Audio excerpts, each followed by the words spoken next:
শ্ৰেণীৰ ছাত্ৰ ছাত্ৰীসকল, আহা আজি আমি নতুন বিষয় এটা আৰম্ভ কৰোঁ। এই বিষয়টো কি চোৱা, সংখ্যাৰ বিভিন্ন প্ৰকাৰ। সংখ্যাবিলাকক আমি বিভিন্ন প্ৰকাৰ লিখিব পাৰোঁ, টাইপছ অফ নাম্বাৰছ। এতিয়া চোৱা 10টা গুটি দিছে, 10টা গুটি তোমালোকক সজাবলৈ কৈছে। এটা শাৰী লৈ পেলাই সজাইছে, এটা শাৰীত কি কৰিলে 10টাই দি দিলে।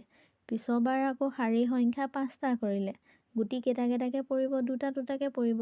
পিছৰবাৰ শাৰীৰ সংখ্যা 2টা কৰিলত আকৌ কেইটা দিছিলে, 5টাকৈ পৰিল। এতিয়া চোৱা 10ক আমি কি লিখিব পাৰোঁ, 10 এগুণ 10, 2 5 গুণ 10, 5 দুগুণ 10 আৰু 1 10 গুণো 10। চোৱা 1 10 গুণ 10, 2 5 গুণ 10, 5 দুগুণ 10, 10 এগুণ 10। গতিকে 1 2 5 10 হ'ল 10ৰ উৎপাদক।